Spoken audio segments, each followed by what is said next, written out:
Welcome to Below the Line, where we talk about working in Hollywood from the crew perspective. My name is Skid. I'm a former assistant director and your host.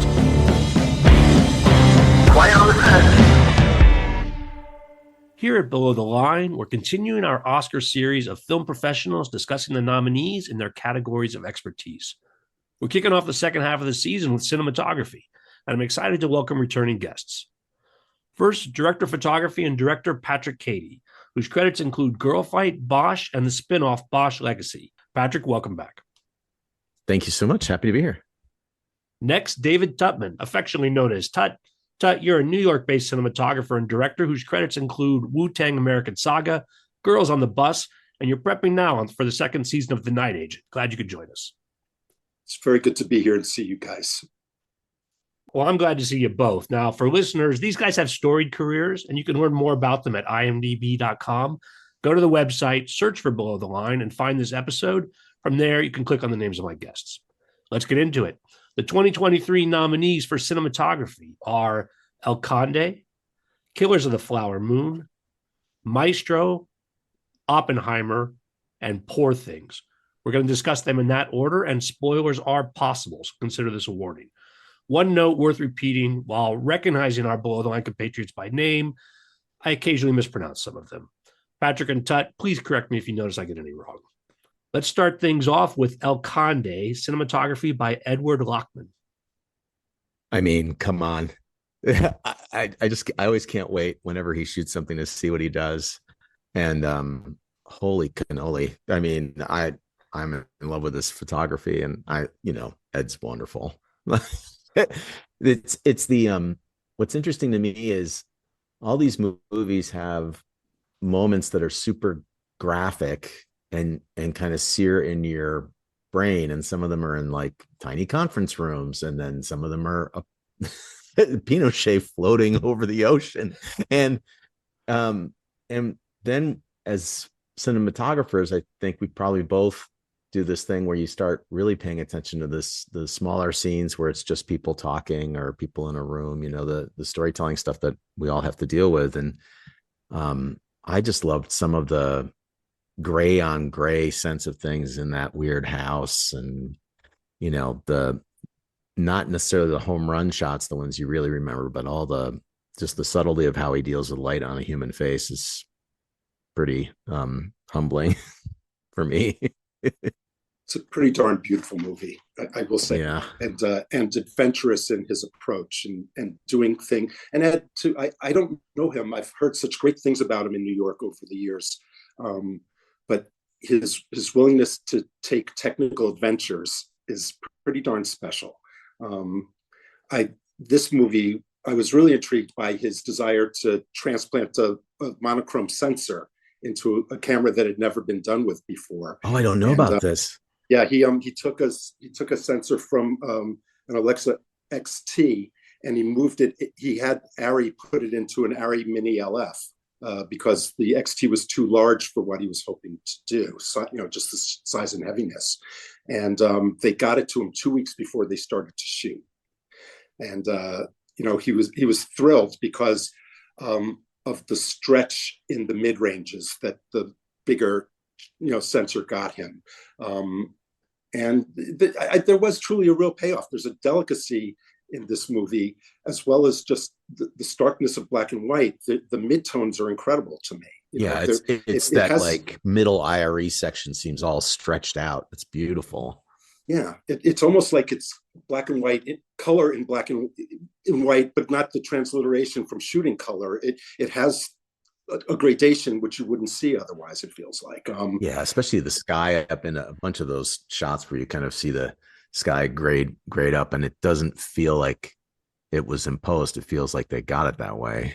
Yeah, it's a great adventure. And I mean, the movie's a trip. A couple of these movies are real trips, in all honesty, and this one definitely it takes you there with visually the contrast, the sensitivity. Like there's this one crazy, I saw it a while ago, but there's this one wide shot which is kind of they're walking across this very dark kind of cavernous place with just two sconcy lanterns on the side, but the amount of stuff you get out of that, the starkness of the darkness and the darkness of characters, versus this amazing ability to capture the most delicate of lights. That was really neat to me.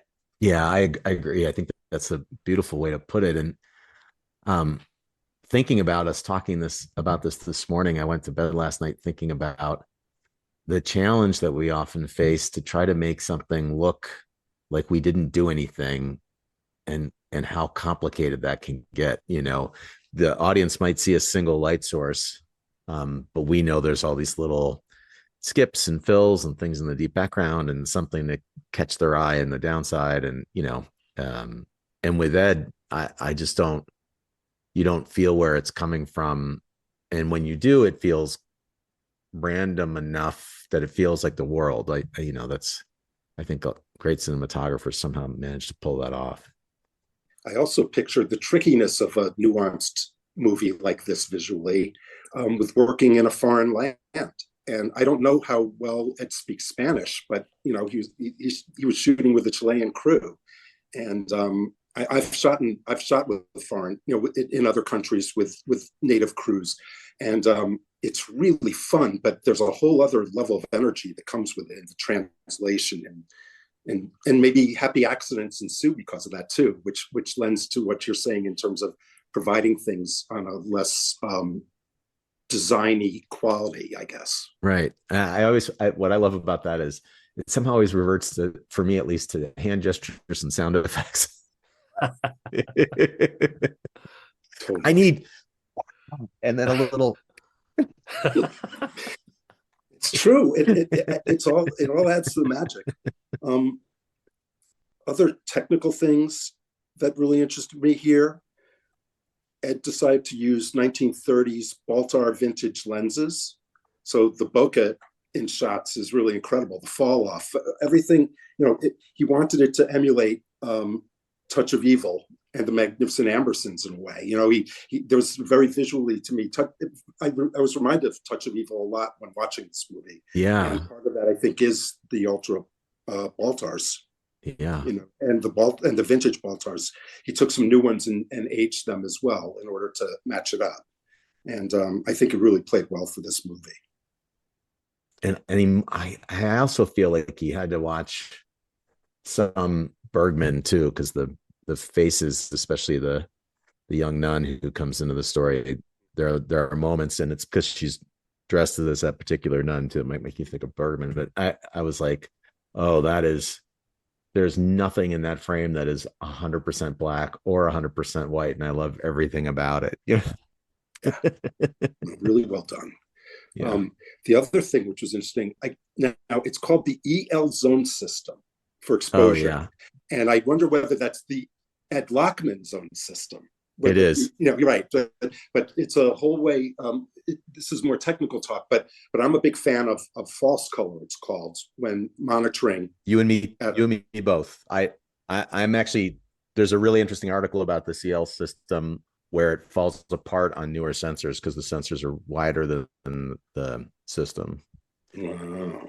So like the new Alexa 35, if you look at their spec sheet, you're supposed to put, oh my God, Skid, we're going to go deep. You're supposed to put mid gray at, I think, 32 or something IRE, and they've expanded it in that section of the sensor. And so you can run out of the zone system. And I feel like I stopped carrying my DigiSpot because I've got a colored one that shows me everything everywhere. Exactly. I mean, this is a funny aside. It's not about the movie, but I only use a light meter anymore, honestly, in the first couple of weeks of the job, because it's actually a badge to get into close personal proximity with an actor.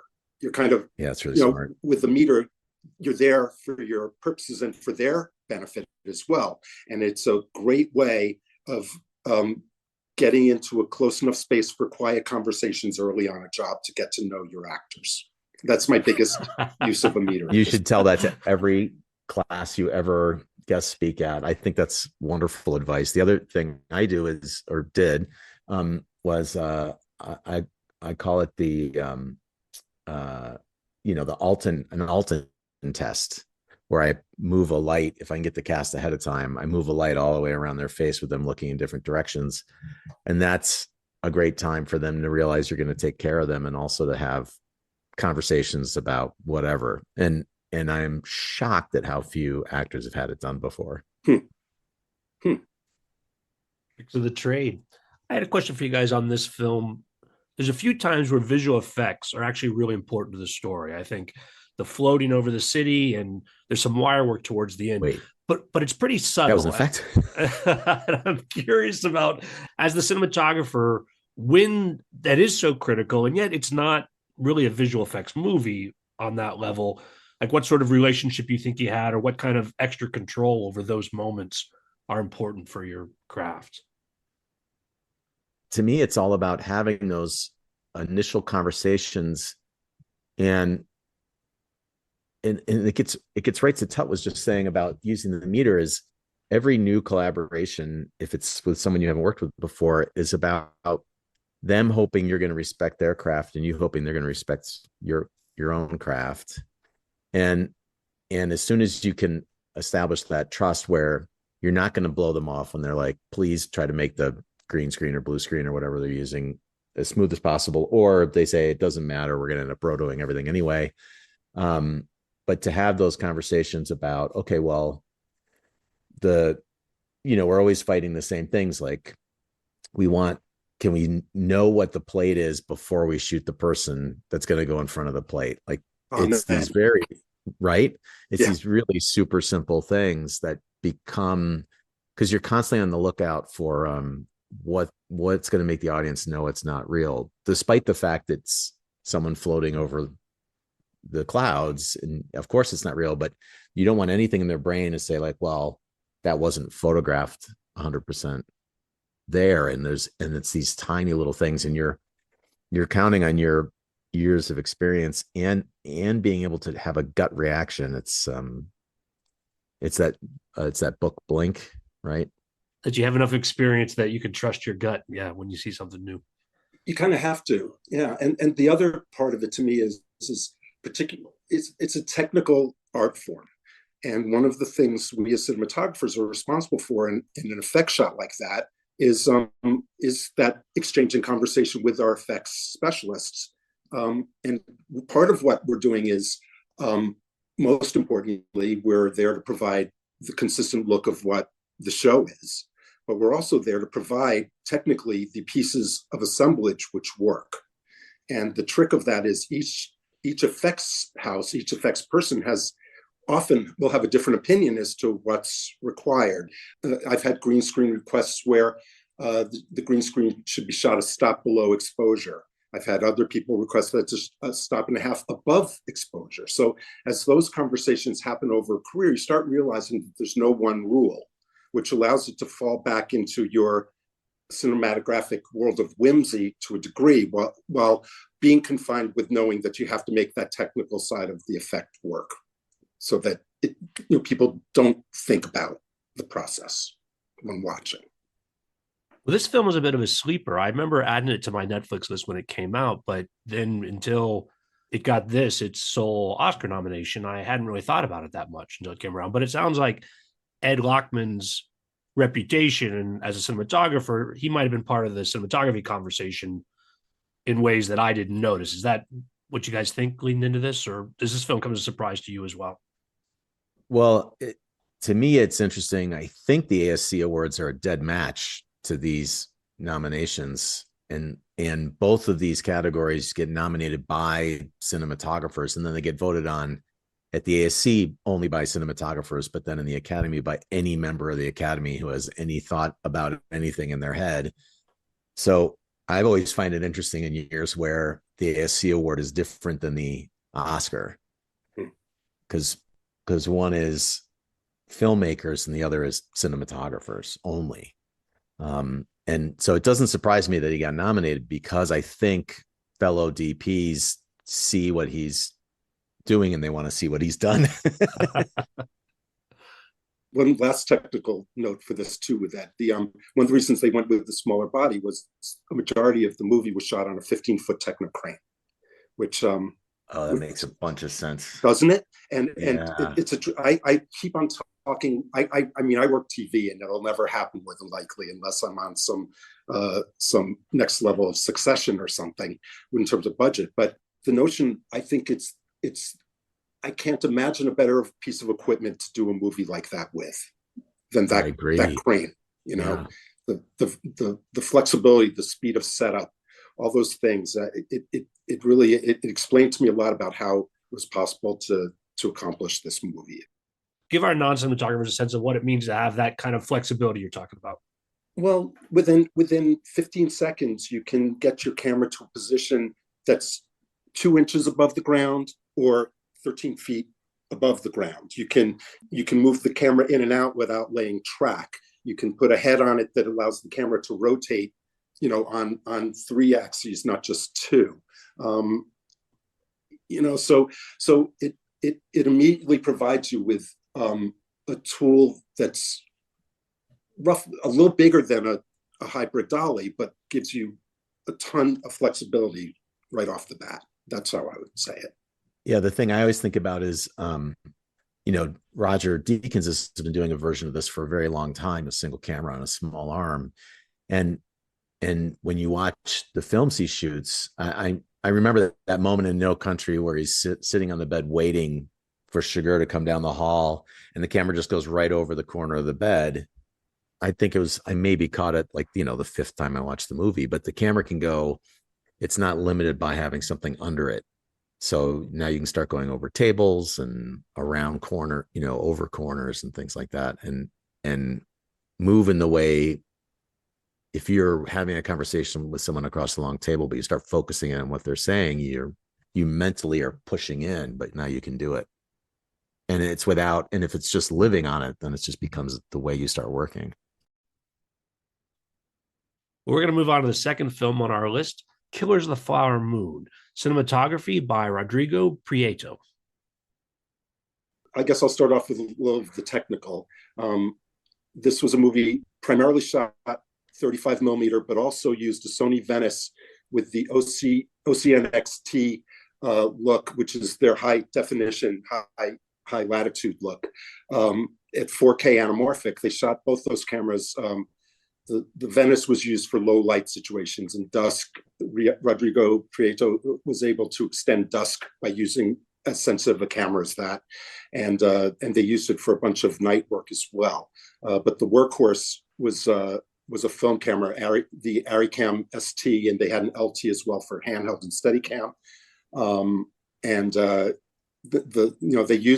They used the film to great advantage for the richness of terrain, and I have to say it's not a cinematographic issue, but although we capture all of it, the art direction and wardrobe work on this, the costuming on this movie were absolutely outstanding, I thought, and really enrich the quality of the photographic images pretty much at all times.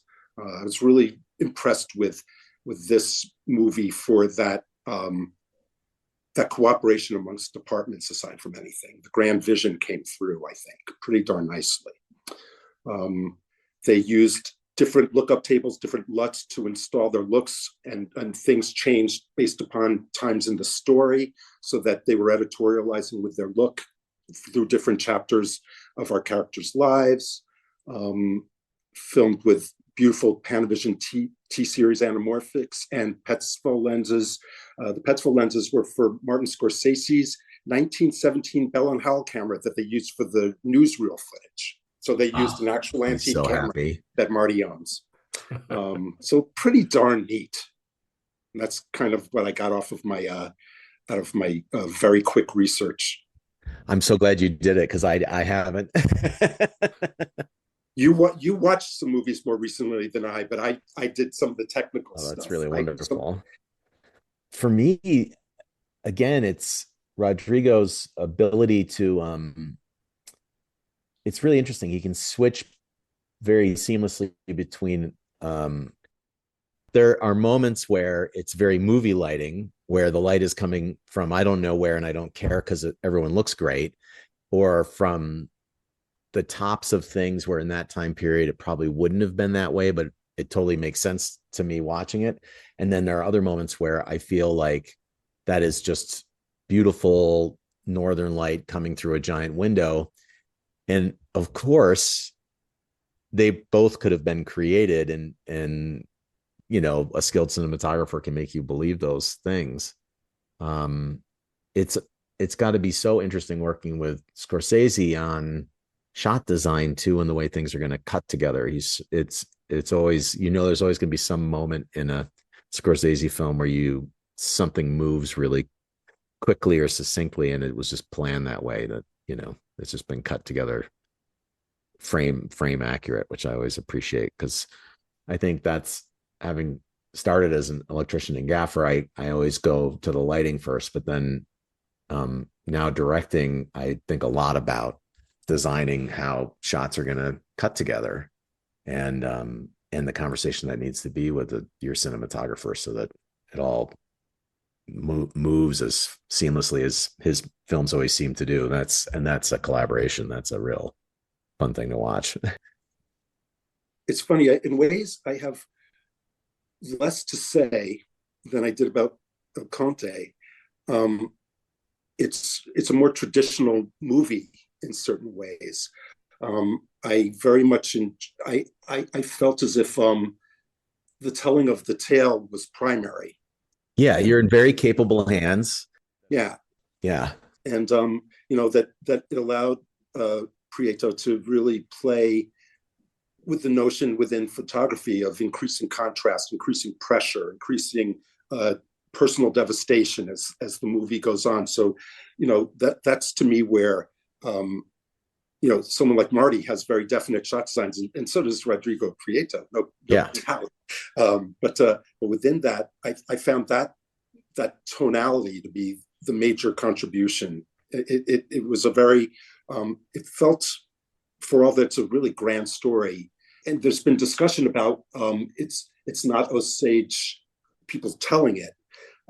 It's an older, brilliant Italian American director, but there's a real just naturalism that I think is really based on Rodrigo Prieto's work. I found the acting wasn't as natural as the look of the film and the design. yeah. I agree with you. The technical and artiste side of it, like I said, with production design and costumes, that to me really furthered the story more than the performances, sadly, for the most part. But that's a whole other thing. I don't know.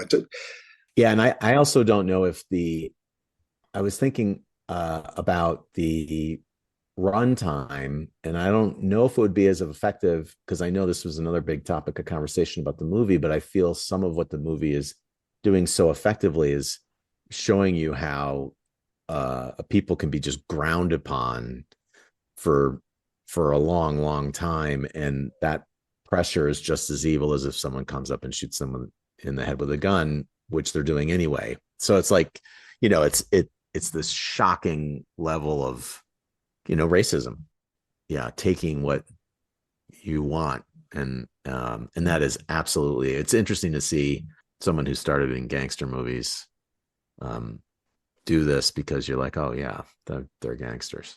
Yeah, but it's a gangster movie where the gangsterism, the gangsters themselves aren't the lead impetus. Almost, we're in this world that there's been an incursion into this world. The government sponsoring their being gangsters.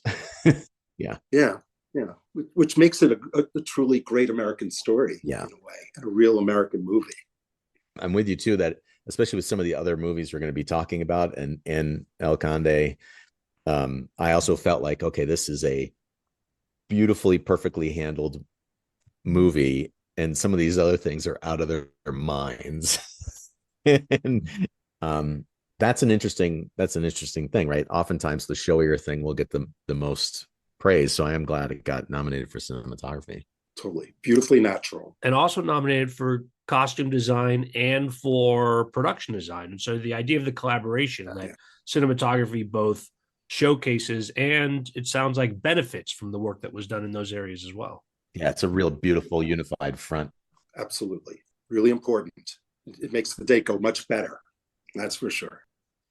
Well, the third movie on our list is Maestro, cinematography by Matthew Libatique. Maddie. So one of my favorite shots in this is when they first meet as a couple, and there's a ghost light on a stage, and it gets staged the way every single one of us would want it to get staged, and the light gets used, and I'm sure David will tell us the technical aspect that makes the light do what it does between them.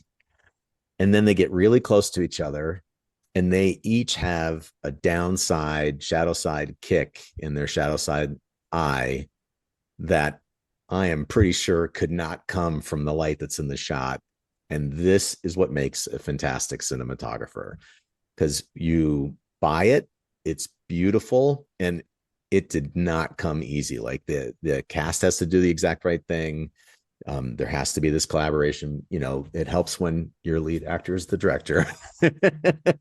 And is obviously strongly collaborating with a talented cinematographer. So that I'll be thinking about that shot for a long time. And if I see him at the ASC Awards, that's the thing I'm going to ask him about. This movie, I don't have a ton of technical stuff about it in a way, although I was fascinated by the show starts with a 1:3:3 classic aspect ratio, and it's all kind of, and the story of young Leonard and the young love story and the love story are told in that aspect ratio. And then suddenly, spoiler alert, Mrs. Bernstein passes away, and all of a sudden we're in a 1:8:5 aspect ratio where the world is wider and he's more alone in a frame than he had been before. And I thought that was really fascinating storytelling about a man whose passions were in so many different places. Clearly their relationship was the core, and her acceptance of him. But I found that to be a really beautiful piece of visual storytelling. The black and white of it as a memory, and the color as current, and as I get muddled, the thing that really got to me in this movie was the level of motion and frenetic nature of movement, which mimicked the character, was perfectly appropriate, it felt like to me. And the energy that this man clearly had, I remember watching him conduct as a kid. Oh, cool. One of the most compelling people I never met, who I had been exposed to as a young person. And in this movie, I thought it was beautifully shot. It's a very crisp, exquisite looking movie. That light in the eyes is exactly an example of that. There's been a lot of criticism of this movie at times, and of Bradley Cooper, but I thought he was great, and I thought the makeup, the prosthetic was natural and really well handled. I thought this movie had just fantastic performances overall, and really drew me in as an audience member. I was far less concerned with the technical aspect of this movie when I watched it than I was with just taking in the world and the pace and the performance of it, which is a great sign of good cinematography in a way, because I wasn't really even thinking about it. And there's lots of technical things happening. I feel like there's also this very overriding, and it's interesting because they must have had prep it thinking in a continual time scale from the course of his life, but they're bouncing back and forth.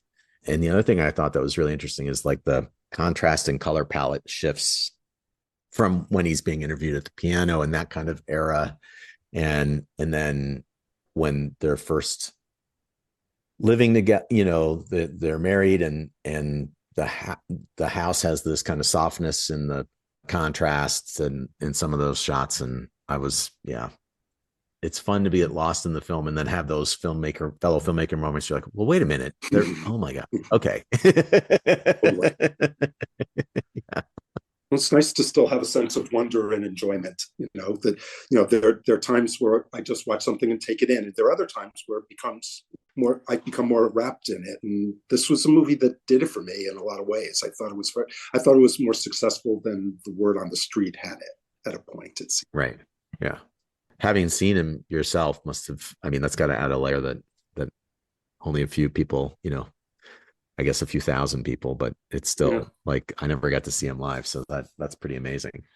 Yeah, I mean, I remember when he debuted his huge composite mass when he first we went to a showing of that, and Wow. just the I just so impressive, and such an amazing thing to be exposed to as a kid.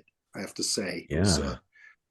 pretty special. So this movie took me back in a lot of ways, and I enjoyed I enjoyed the honesty and kind of the flippant, entertaining manner in which they handled his sexuality. I thought that, I thought as a movie, it had a lot to offer, both visual and ideationally. It worked for me. And it's about creativity, which, Yeah. as fellow creative folks, it's always nice to watch. So I have a question for you guys to carry over from another episode. So when we did coverage of the sound nominees, we were fortunate enough to have Steve Morrow on the show. He was the production sound mixer on Maestro. And one of the things he brought up was that they recorded all of the instruments live on the day. Wow. And so an anecdote he told that I'd like to get your guys' take on was that the way that everything was mic'd meant that the orchestra could not be adjusted to put a camera in a new place or to get a close-up or to, lay down dolly track. To move the mics would have been delays of hours in between. And so consequentially, they had to adapt to that situation. It came up on the early days and obviously played out through the shoot because there's a lot of music scenes in it. I'm curious, as cinematographers, you're approaching a scene like that, what other challenges are there for you, or where does your head go? I mean, there's this thing that I loved in where in the type of films where I first started, where you'd have these super honest conversations and they couldn't be greedy. They had to be about the whole film, right? Like on Girl Fight, we ended up saving a bunch of money by buying like this old Fuji film stock that was going out of print. Like they stopped making it and it was only in 400-foot loads and it saved us a ton. But we gave half of that savings to the production designer who was dumpster diving for stuff for the film. And it didn't bother me. It made total sense. Like you really had that sense of all being in it together. And I feel even on something as big as that movie, if those conversations are starting early and Bradley's overseeing them, then you've just got to get on board. And there's so many times the thing that restricts us ends up being the thing that everyone starts talking about because, the solution you find is, but I mean, there's got to be moments where it also drove Maddie out of his mind, Yeah, of course. And I think, it is about finding the truth for everyone so you can succeed in as many of your goals as possible. But when you brought up this question, Skid, I kept thinking about particularly certain key grips over the years I've worked with who would have been filled with fury about this, because there is that dance between certain departments and sound often gets the short end of the stick. So with that, I think it's about, I think, to succeed in this business, better to be solutions oriented, and part of the job is overcoming obstacles. So you figure it out, and at least that one you knew about before you started. Right, exactly. I mean, on a TV show, when you have 7 days prep, it's one thing, but this movie was being discussed for a very long time. So within that, I would hope that there was an ability and a friendly process by which to come to the solutions. Well, it must have worked out. They got both their nominations. Yeah. Then you swear about it when you're making dinner that night. Yeah. Could have just gotten that rack from that horn player to that violinist if I could have moved them. All right. The fourth film on our list is Oppenheimer, cinematography by Hoyte van Hoytema. Am I saying that right? Are you even close? I think it's Hoyte. Yeah. Hoyte. With what we just discussed, Patrick brought up budgetary sacrifices. The first thing I'll say about Oppenheimer was it was originally scheduled to be shot in 85 days. But when they needed to build Los Alamos and they found out what the bill was going to be for the production designing of it, the schedule went from 85 days to 55 days in order to pay for the building of that huge set. you've just lost as many days as every indie film has been shot within. It's like Right. unbelievable. It's such a blow. And within that, I will say I'm such a Christopher Nolan fan, and but I feel as if in this movie, that decision, for all that I understand it, I do feel like it kind of showed here and there.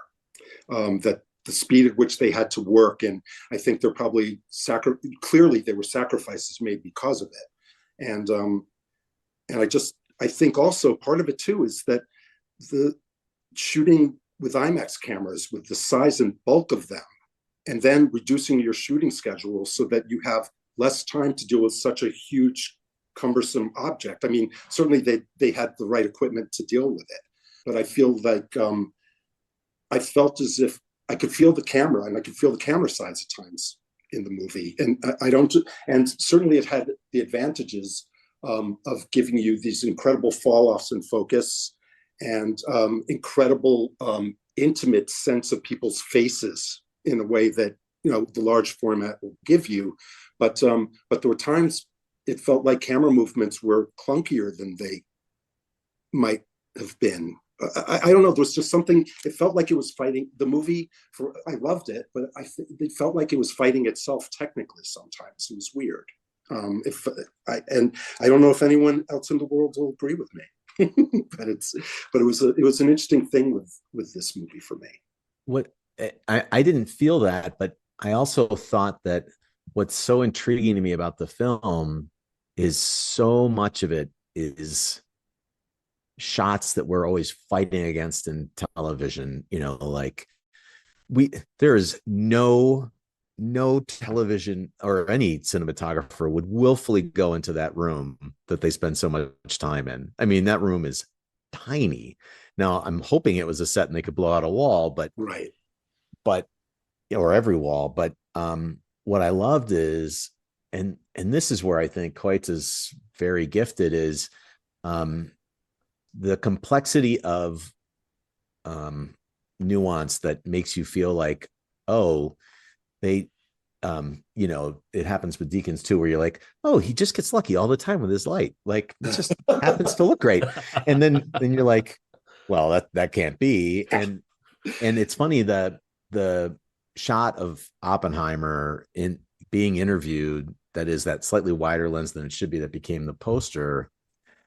If you were to be asked to recreate that, you're not going to just put someone by a window. Like there's a lot of stuff going on in those shots, without a lot of things going on in those shots, without you ever feeling like, oh, I'm seeing three shadows and I know where all the lights are and I know the quality of the lights. You're like, I just feel I'm in this room that, when you look out a window, you see different colors, and like the light that's hitting me right now, part of it looks the way it looks because there's snow on the ground here in Albuquerque. And like that kind of thing keeps striking me when I watch this. And the other thing too is I watched clips again. I went through it again last night with my screener thing and turned the sound down because, Nolan's so good and or too loud, depending on everyone's preferences, with the sound design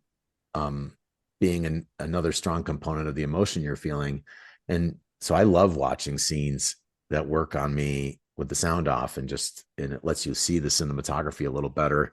And I keep getting impressed by how beautifully rendered these quote unquote very simple shots are.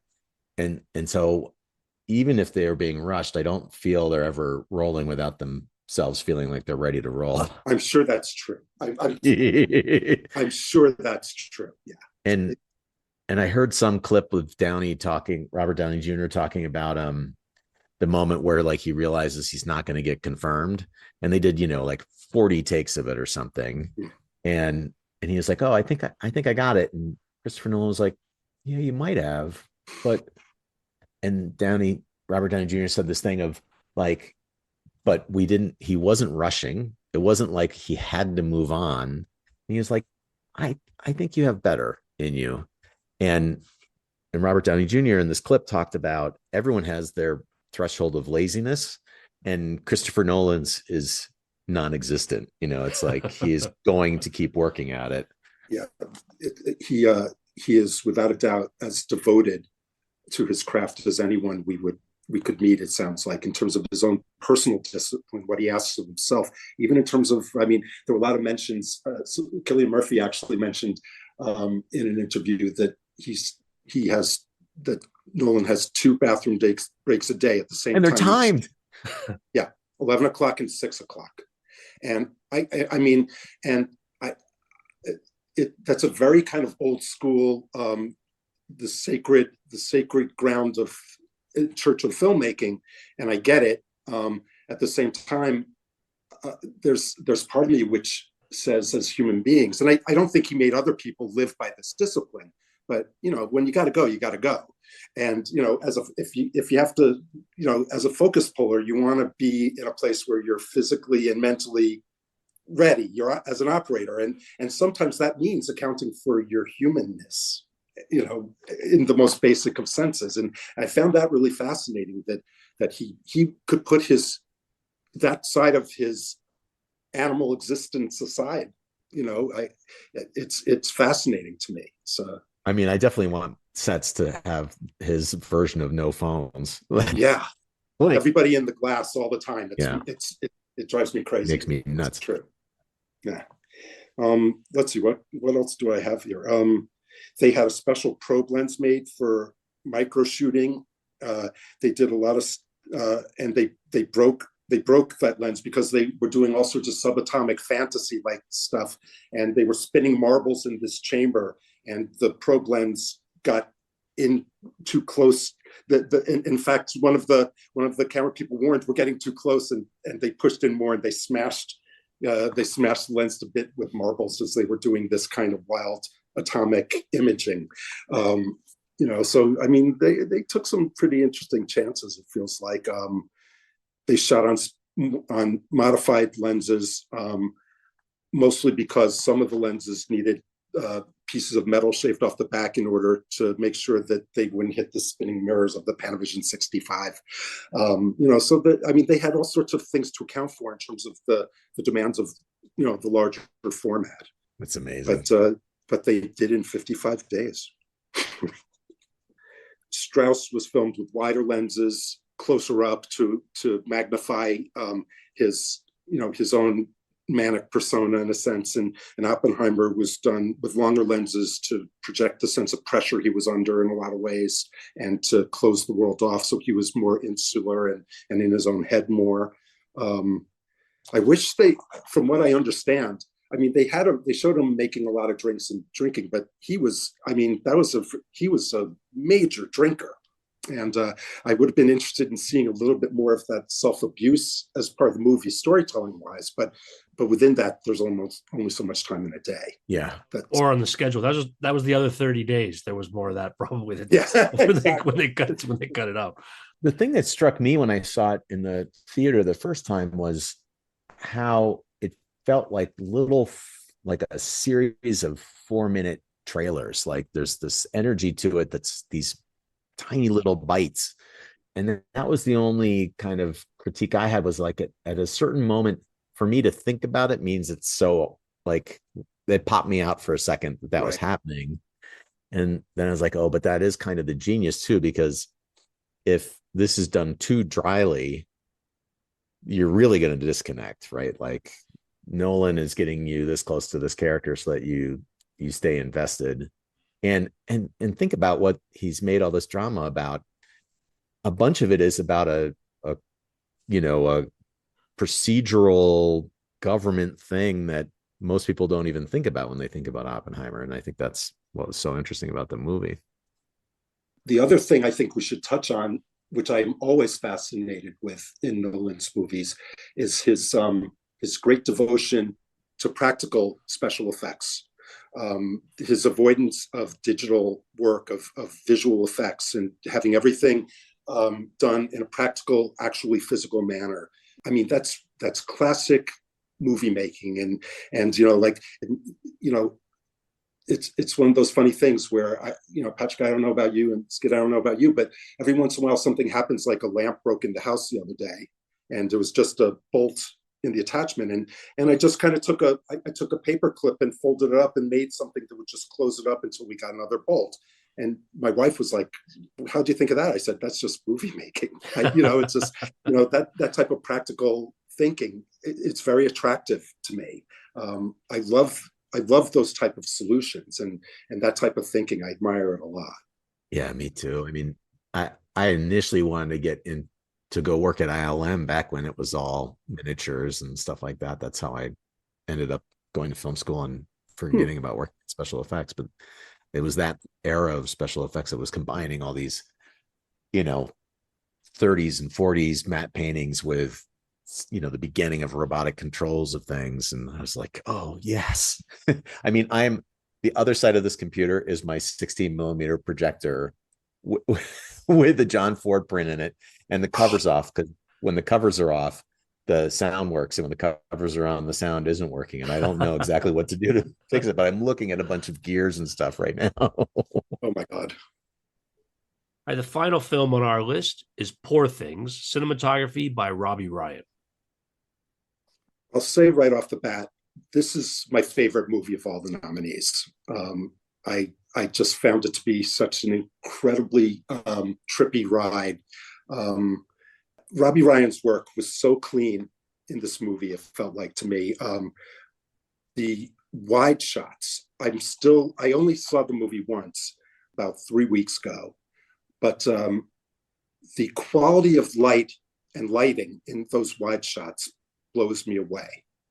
Wide shots are really hard to do with real texture and feel, and with these imaginary bending sets. And and rarely do I have to watch again, because I kept on saying, well, where and the lights were mostly out the windows, I'd say, but like, where? And how many? Because there's what just stop do you need to use the lens? Yeah, what a crisp, vivid image, and so hard to make some. I mean, they were using a 4 millimeter lens on this show. They were using a 16 millimeter lens on the Arri camera, on the 35 Super 35 camera, and celebrating the vignetting on the outside. But they basically, the work on this movie was pretty much wide lens work almost always, even in close-ups. And I thought really just exquisite, and it combined like the old school lenses with LED backdrops, and they were designing for the LED backdrops. They had artists who were experts in still photography of fluid dynamics, of mixing various fluids together and getting the swirls of them. And that's how they made their skies in this movie. I mean, I just thought the primitive animal VFX and the celebration of how primitive they were, it's, to me, just the most fascinating combination of old and new. Just really enjoyed that. I got to watch the sizzle reel for the visual effects people, and that's really fun, because they talk about photographing miniatures and then combining it with photographing the miniature on the LED volume, having the animals walking on the actors, like the actors are laying there, and the different animals, the pigs and the ducks, and are walking on them, and then they're combining them, and then they're adding the stitches. But it's this which I feel like you can always tell when there's this mix of at what point does it make sense? Does it help us to be practical? And then how do we take over in the post effects? And then how does that all combine to be a unified vision? I kept getting pulled out by the super wide angle circular lens, because I was trying to figure out, I didn't have the sense that I have with the David Lynch movie of when I don't understand something, I still know there's a thread holding it together. And I know I've since read all the different logics of when they would use that lens and what for. Mm-hmm. And I didn't get it. And that can be fully on me. I know they went in with an intention, but it kept popping me out. And then the Petsful would show up with that beautiful swirl on the out of focus edges, and I was just like in heaven.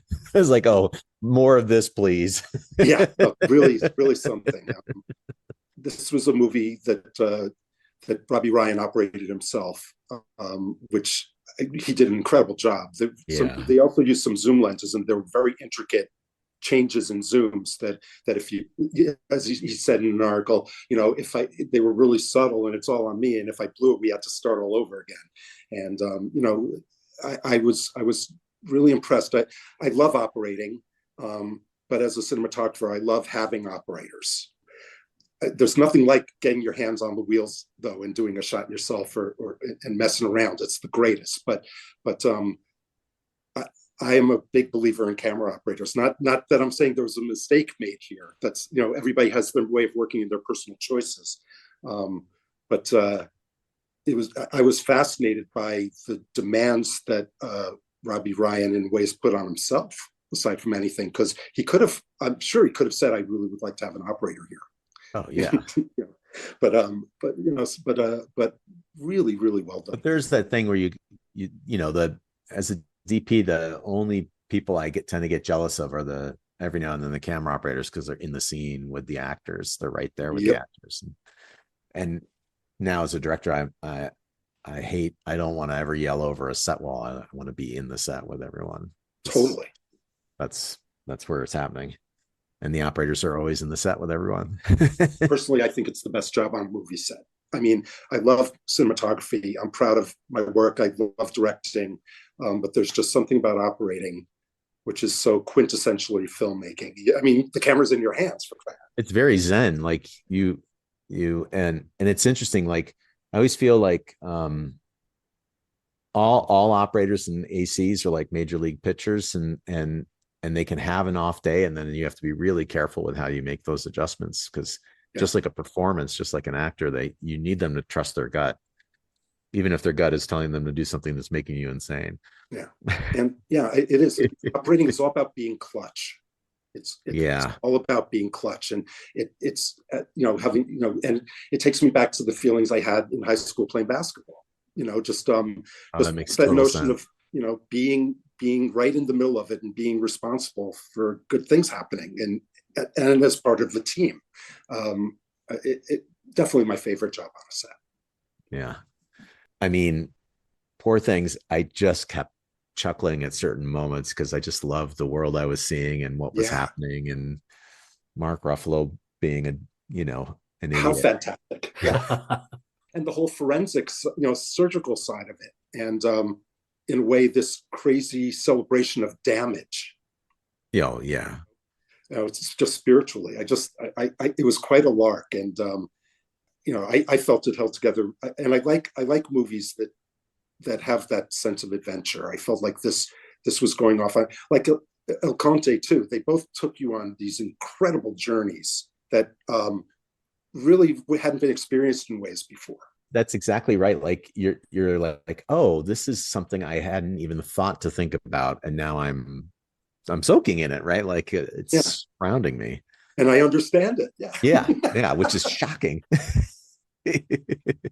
So and in that, cinematography is a big part of getting you to a place where it's believable. Where that's one of our biggest jobs to me as cinematographers is creating a sense of 3 dimensions in 2, and giving the audience that texture and information they need to subscribe to the premise of your story. They're incredibly important parts of the art, of the art form.